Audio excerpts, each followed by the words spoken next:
One of 3 factory lightweight GT40 Mark IIs, 100% original body and chassis.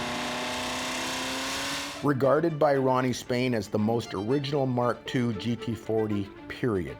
The Mark II GT40, the pinnacle of sports racing cars, arguably from any era.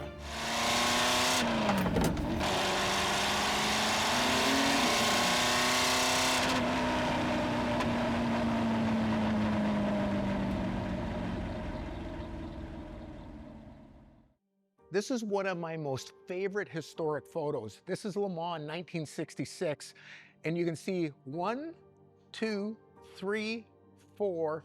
Then you finally get a Ferrari, and then you get another GT40. You have 5 GT40s in the first 6 positions. The cars were going to be dominant. And what people don't realize is there's 5 cars right there in the first 6 positions. There were only 11 cars built totally. 2 were destroyed in period. That only leaves 9 left. Of those 9 cars, only 3 were factory lightweight cars. The lightweight cars are really special in the sense that you have to think Ford was spending an unlimited amount of money to make the drivetrain reliable. They were trying to make the brakes reliable. Well, a big part of any race car is the lighter you can make it, the easier it is on the engine, the easier it is on the brakes, the easier it is on the suspension, the easier it is on the tires. These cars, these 3 cars, were really special. Super lightweight chassis, aluminum roofs. They sculpted anywhere they could get weight out of these cars. There were only 3 built. The other one is in the Fred Simeone Museum, which will never come out. XGT-2, which is the second lightweight car, is sitting there, and this is XGT-3, which is the third lightweight car. You're probably not going to see a lightweight car come up for decades again. Even the rest of the 427 Mark IIs are in the hands of people like Collier's, Kaufman's, the Shelby collection, the Millers, and then a couple of super big collections that they're never going to come out of. This is a really special car. The other thing that makes this car so special is that it's probably the only survivor Mark II, or the most original Mark II. Matter of fact, Ronnie Spain says it is the most original Mark II left on the planet. This car was the spare car for that 66 Le Mans race. It never turned a wheel in anger, and then Ford used it as their promotion car. So after they won Le Mans in 66, they painted this car black, and they took it around on tour. Then in 67, when Ford won again, they painted the car red the way it is today, and they took it around on tour. And they kept the car for a number of years, and in the 70s, they sold it off. But the car has all of its original fiberglass, all of its original tubs, suspension, tanks, just everything on this car was from this car. It never got beat up, it never got hurt. It is the most original Mark II on the planet. And when we have a close look at it, it's never been restored. It's been tweaked, it's been touched up, but for the most part, this car is untouched. Of the 9 cars left, 4 or 5 of them were upgraded in 67 to 2Bs or some iteration of that, leaving this the way it is even more significant. Let's have a close look at some of the details on this car. It is really special.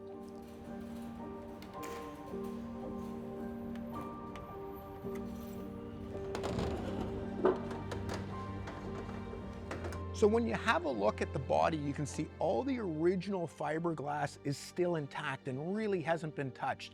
You know, a lot of the insulation, just everything about it, the engine, the chassis, nothing's really been redone. You look at the gearbox, all the original hoses, all of the original fittings, all of the original hardware is still on this car. Even the oil coolers, they're actually Cessna 172 oil coolers that they used back in the day. All of the tanks are the original tanks. All the suspension, the uprights, the brakes, the half shafts, the transaxle, all of that stuff, including date-coated tires that we did find. And again, when we got this car, we tweaked it a bit. Some of the hardware had been changed out. Tires were obviously missing. It was missing some of the seat belts and stuff. We found all the NOS original parts to go back on this car. Literally, there is no reproduction on this car. So little history lessons. The Mark I's came with the 289s. They came with 5 speeds. The Mark IIs came with the 427s. They came with 4 speeds. Ford had spent a ton of money making these super reliable. They put them on the dyno for 36 hours, not 24 hours. They wanted to make sure they were gonna live. Their medium riser 427 side oiler, dry sump engines. The whole front of this engine in the oil pan is really unique, different than any other car. The oil tank is in the front. It's got a huge capacity, so it helps cool the engine as well. The motors were built for 7,500 RPM. You saw in the movie Ford versus Ferrari take it to 7,000. You know, that's big RPM for a 427, but they could loaf around at 6,000 all day long. What is also very cool is because they made them such low-end powerhouses, you know, big torque, didn't have to wind them out to ridiculous RPM. They live forever. They're super drivable. We took XGT-2 on a tour of 100 miles down at Pebble Beach. It was one of the nicest GT40s to drive. Super usable, super drivable car. The other interesting thing people always ask is, what are these boxes doing back here? Well, the Le Mans rules were you had to have luggage boxes in there or a place to put the luggage. Kind of an interesting rule. They fit it in, they made it work. I mean, just kind of crazy. Mark IIs also realized that they needed to cool the brakes better. They needed to cool that whole area better. So they added these brake coolers in the rear, ducted directly down to the brakes to even keep the rear brakes cool. The front brake coolers, we'll show you in a bit, monstrous sizes. They use this to help cool the transaxle. All of the air into the engine goes through the top scoops here, goes directly into this plenum, and then into the carburetor.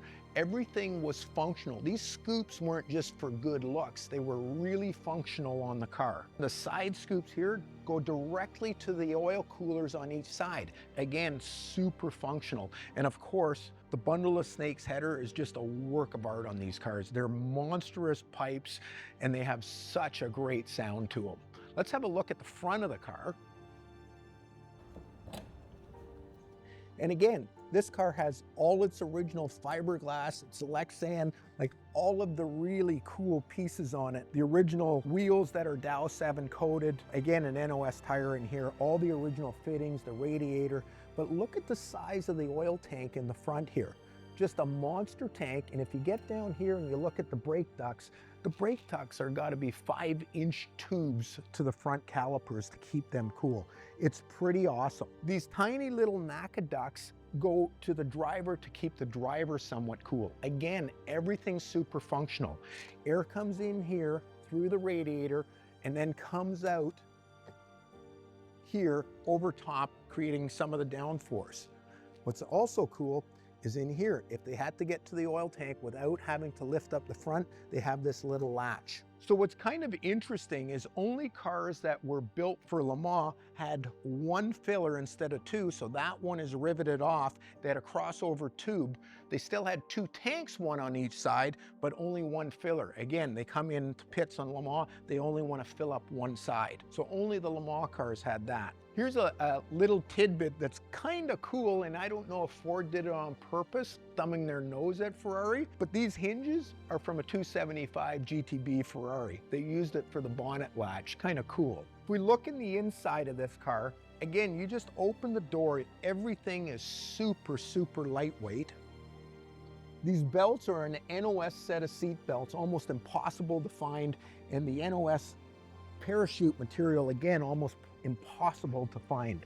Once you're in the cars are really comfortable. Everything is right there. The ergonomics is great, and you fit in quite nicely. Everything is where it should be. The crossover tube that I was talking about literally runs across the front here, goes to the 2 tanks. The dash layout is really cool. It's got all its original gauges and all its original switches, which is super cool. You know, there's a neat little piece here that was a tack calibration that was left on this door jamb here, and it was the actual tack reading and the calibrated reading, which is really cool. So you gotta remember, by the time Ford had taken these cars to Le Mans, it wasn't their first rodeo anymore. They went there with the intention of winning the race, and that's exactly what they did with these Mark IIs. They had run these cars on the engine dyno for hundreds and hundreds of hours, ultimately leading to this car being one of the most bomb-proof cars ever to run in Le Mans. The reason that these cars are actually so comfortable and really easy to drive is the big 427. You know, obviously they've got huge mile-an-hour capabilities. At Le Mans, well over 200 miles an hour every single lap, multiple times a lap. But really just chugging along with huge torque at relatively low RPM. Again, making these big Mark IIs really a more drivable car than the 289s. As I'm cruising on the street here, really, again, a super drivable car, really enjoyable car to just cruise on the street. Obviously super capable. Car does everything you want out of it. It turns, it stops. It's extremely stable at high speed. And it sounds pretty darn good. Because these cars were so over-engineered with the emphasis on them living for 24 hours, again, makes it a pretty foolproof car. Water temperature is great. You're never going to really heat up the brakes too much. And you're going to get all the mile an hour you want out of the big 427. We took a 289 GT40 to the Le Mans Classics a few years back. Gave me a whole new appreciation for the racetrack and really a whole new appreciation for these cars, these Mark IIs, and what Ford achieved with these cars and the way they did it. You know, really over-engineering the car, over-engineering the aerodynamics, over-engineering the horsepower, the brakes, everything, so that these cars would achieve a huge lap time or a really quick lap time at Le Mans without stressing the car and without making the drivers push as hard as they had to in the 289s. It's kind of bittersweet. We're taking it to auction to Mecum. We're fortunate enough we have the sister car to this that is actually the car there at Le Mans that was driven by Graham Hill that led the Le Mans race, and it's that famous picture of it burning out. So it's kind of bittersweet. We're letting probably the most original, correct Mark II go, but we have another one that is, you know, really significant as well. But it's going to be really the last opportunity to buy a Mark II, you know, maybe in the next 2 or 3 decades. It's a special car, and hopefully it goes to a special home.